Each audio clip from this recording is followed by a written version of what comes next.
Janice Robinson here, your spiritual coach, spiritual teacher, executive coach. I have been thinking about something this morning, and I was thinking about my favorite story and how we are just so silly sometimes. Like we want to hold on to things really tightly and remember things because it's evolutionary for us to do that, right? We want to remember so that we don't get screwed over again in the future. But then we totally don't realize that by doing that, we're screwing ourselves over. You're like, what? What is she even talking about? So there was this one, this time period back in the early 2000s, and I had found out about something called the Sedona Method. And the Sedona Method was learning how to let go of stuff. And so, like, if you could let it go, would you let it go? And I don't remember, there's some other questions in there, but basically it was the premise of letting go of things. Like, some things that you could let go of that might be very beneficial for you and being able to be free to move forward without even realizing it. You know, it's a dead weight for you. So, not forgiving people. Now, just because you forgive someone doesn't mean that you let them come back in and trample all over you, right? Forgiveness of them is not letting them off the hook. It's really about letting yourself off the hook. I remember I used to be a nurse for the first 20 years of, like, after I graduated from college, before I became a realtor and then executive coach. But as I was working as a nurse, I learned about the Sedona Method, and I'm in a patient's room and she's incredibly very sick. And I could tell that her illness was being brought on by her unwillingness to let go of her anger about some things. Now, you don't need to believe me in that that's how it works. Some people prefer to think that illnesses just happen. If you are interested in learning more about that, Louise Hay has a great book on it about how you can heal your life.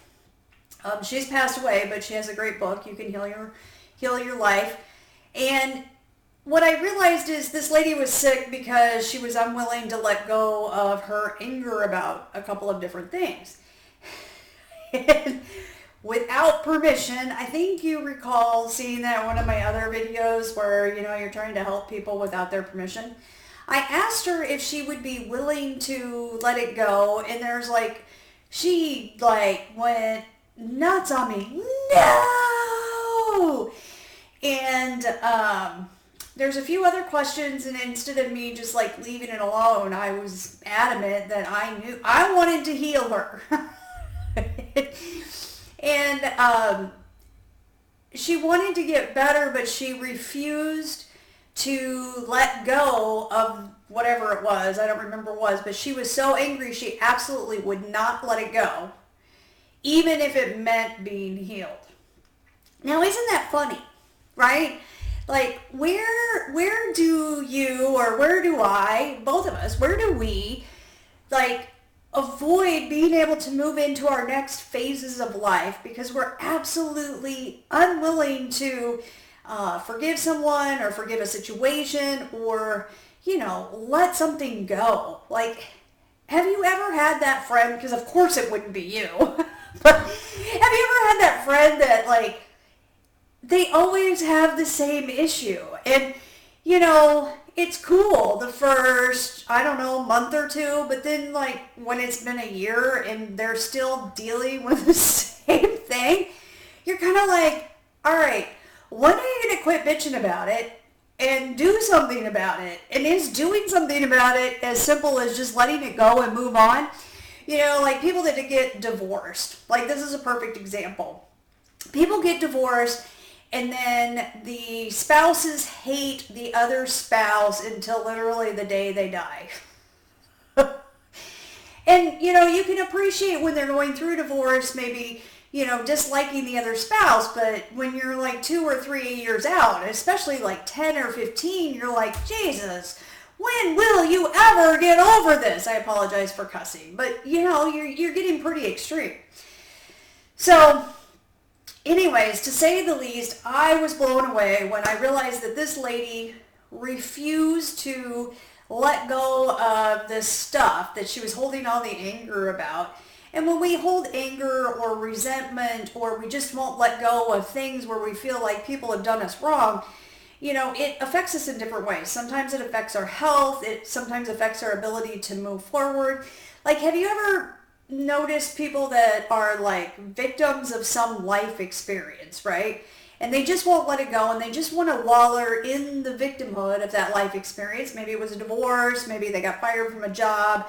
I don't know, but then like they're carrying this burden around with them, and they literally can't create anything new or positive. So there's this one book, it's so fun. It's called Psycho Cybernetics. Robert Cialdi, I believe, is the author of it. It's a super fun book. It's kind of about neuro-linguistic programming and different ways to think about things. And I believe it was in there that I heard this story, and it's a story about how to catch monkeys. And it really fits well with this. So let's say you are just really angry with someone, you really hate someone, and you feel like they're the cause of your life being ruined. Like, you have zero gratitude and considering that anything positive came out of somebody being an asshole to you, which is totally understandable. But you're hurting yourself by not seeing any positive from it. You're not making that other person pay any retribution. The retribution's happening to you, right? So the way that you catch a monkey is you get coconuts, right? So you have a coconut and you put a teeny little hole in it where, like, the monkey's hands, if it's like this, can go in the hole. Then they take the coconut and they haul it all out, clean it, but just a little hole. And then they stick it to the ground so that it can't move anywhere. So here you have, and then the monkey puts his hand in the top, and they put peanuts in the bottom of it, just one, in each one. And then what will happen is a monkey will go over, and it will put its hand in there, and it will grab the nut, right? But it won't let go, because it wants that nut, and it's not letting go. So the scientists were like incredibly like intrigued by this. Okay, we got all these monkeys, they won't let this nut go. What happens if we put everything a monkey could ever desire? So like literally anything a monkey could desire. I don't know what that is. Papayas, pineapples, kiwi, I don't know, other nuts. And they would put it just beyond the reach of the monkey so that the monkey had to let the nut go to be able to have like the smorgasbord of everything that they want in their life. The monkeys would not let go of the nut. Now, if you think about evolution and think about you, what are those silly nuts that you're holding on to that aren't allowing you to be able to move forward and have absolutely everything you could ever dream or want in your life? I know. It's kind of an overwhelming question. Consider today to begin forgiving and releasing people, forgiving and releasing situations. There's this really cool book that I read about, I'm not sure how to say this, Hapa Ono. And there was this, here, I gotta look it up. Bear with me. This is so rude on while I'm trying to record a video, but this is a good book. This is funny.